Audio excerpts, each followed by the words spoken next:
कुंभाराकडे ना 2 गाढव होती, पण कुंभाराची परिस्थिती मात्र फार नाजूक होती. त्यांनी ते दोन्ही गाढव विकून टाकले. एक दिला धोब्याला आणि एक दिला डोंबाऱ्याला.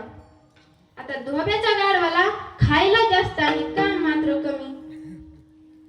सकाळी नदीवर कपडे घेऊन जायचं, दिवसभर नदीच्या काठाने चरायचं आणि संध्याकाळी ते कपडे घेऊन घरी यायचं.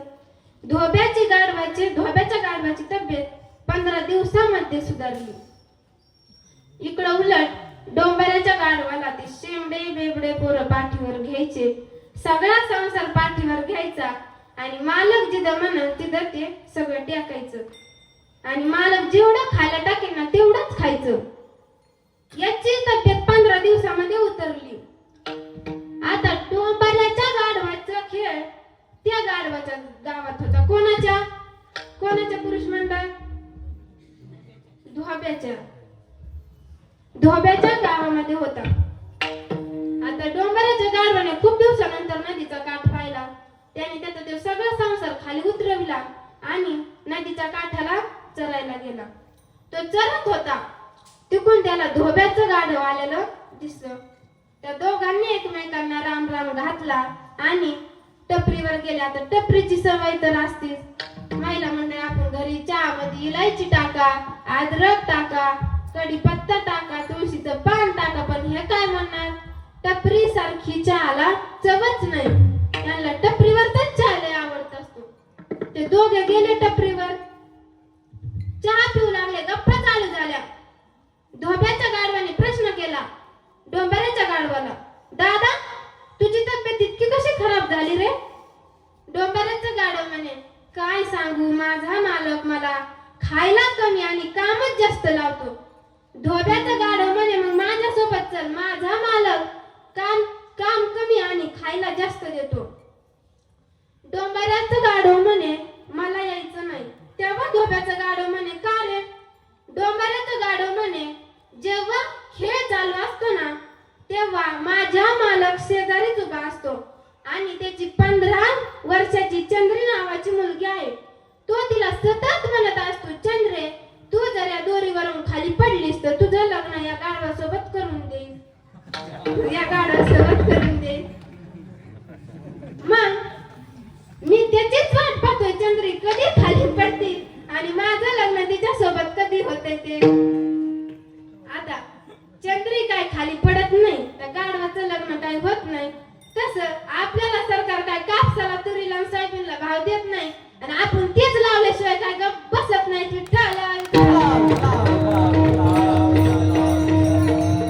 आपल्याला संसार हा सुटणारच नाही, परंतु संसार जाळायची धमक फक्त माझ्या संतांमध्ये होती.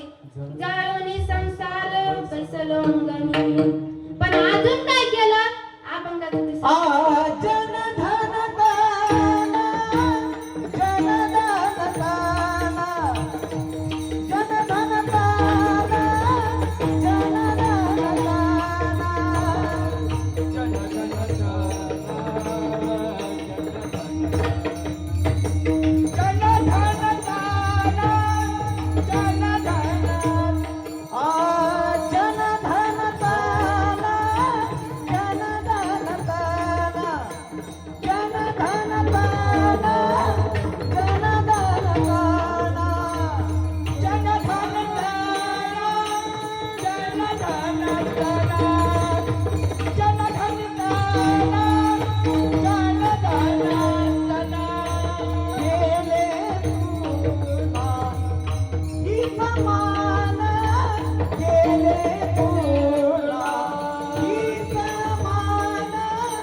आम्ही काय केलं ते जगाला जमणार नाही. जन तन धन हे तृण समान केलं.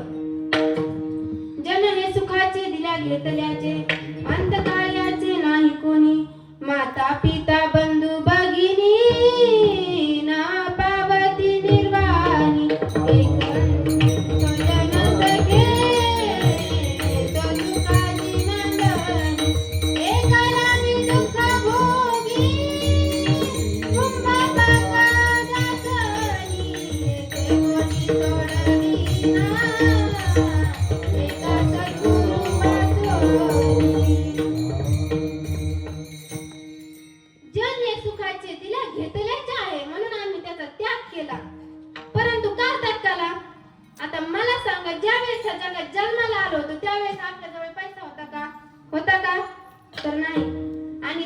ज्यावेळेस जगातून आपण जाऊ त्यावेळेस आपल्याजवळ पैसा नसणार आहे.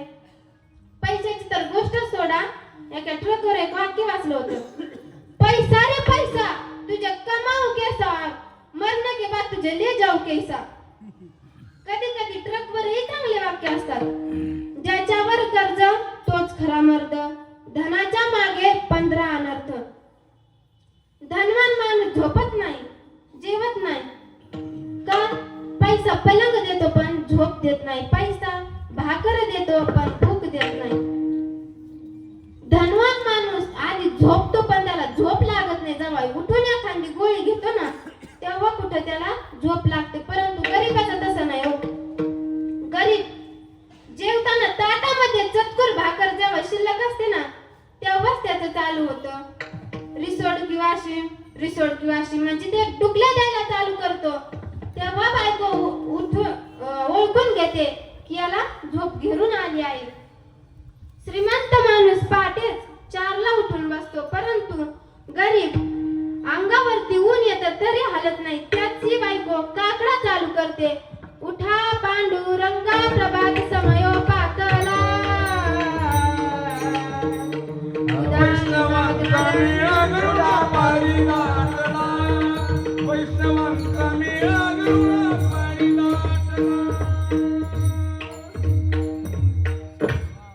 अमीरी धन दौलत रातभर सोने नहीं देती और गरीबी में ऐसे निभाती है जो सुबह उठने का नाम नहीं लेती.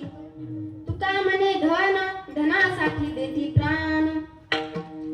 ज्यावेळेस शिवाजी महाराजांनी तुकोबा रायासाठी नजराणा पाठवला होता, सोन्याने भरलेलं ताट पाठवलं होतं, त्यावेळेस तुकोबा रायांनी ते घेतलं नाही. तेव्हा शिवाजी महाराजांना असं वाटलं की महाराज 4 चौघामध्ये पाकिट घेत नसतील, म्हणून एका रात्री त्यांनी एका थैलीमध्ये सुवर्ण मोहरा भरल्या व भंडारा डोंगरावरती गेले.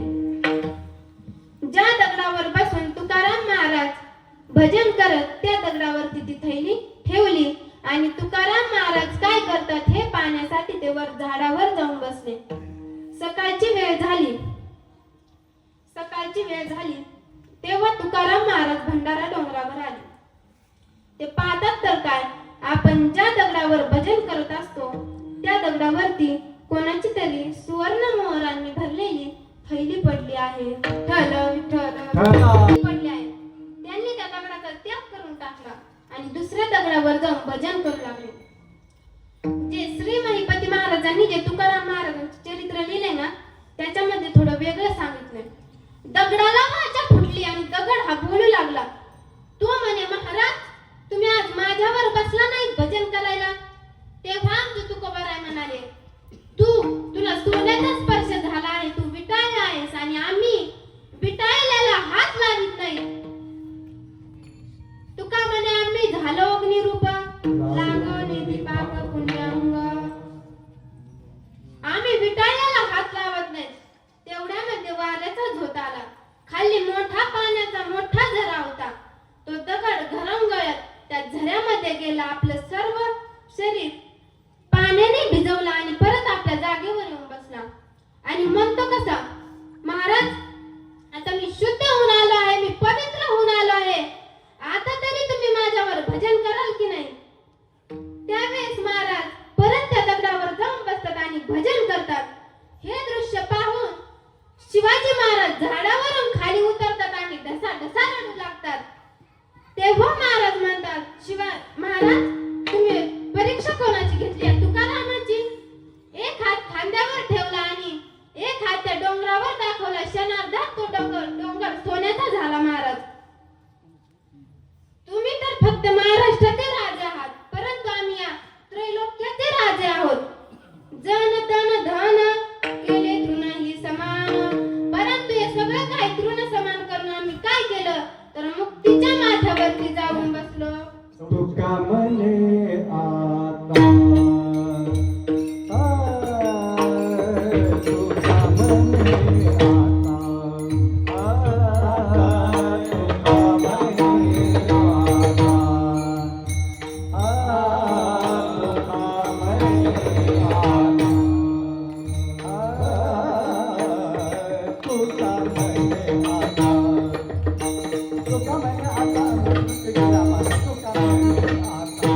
सगळे माझ्यापेक्षा मोठे आहेत, ऐकणारेही मोठे, गाणारेही मोठे, मृदुंगाचार्यही मोठे, आणि माझी योग्यता नसूनही तुम्ही सर्वांनी मला इथं उभा राहण्याची संधी दिली, हे माझं परम भाग्य समजते.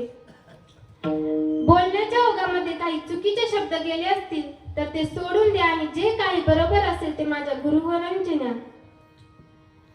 तसेच या भूमीमध्ये मी तर म्हणेन जन्माला येण्यासाठीच नशीब हवं. काहीतरी पुण्य असेल तेव्हाच या भूमीमध्ये आपण जन्माला येत असो. कारण आपल्यावरती निगमानंद बाबाची आणि मच्छिंद्रनाथांची एवढी कृपा आहे की असे गायनाचार्य शोधूनही कुठे भेटणार नाहीत. मी मगाशीच म्हणलं होतं, माझ्या संगतीला असे गायनाचार्य असे आहेत ज्यांच्या आवाजाने आजपर्यंत अख्खा महाराष्ट्र दणाणला आहे. या सर्वांचे मी आभार मानते. साऊंड सिस्टीम वाला दादांचं नाव घेण्याचं विसरले होते, त्यांचेही आभार मानते. तुम्हा श्रोते मंडळांचेही तुम्ही न हलता डुलता 2 तास माझं कीर्तन ऐकलं, यांचेही मी आभार मानते. माझी झालेली सेवा मच्छिंद्रनाथांच्या चरणी, बाबांच्या चरणी, निगमानंद बाबांच्या चरणी, माझ्या गुरुवर्यांच्या चरणी अर्पण करते आणि सेवेला पूर्ण ज्ञानेश्वर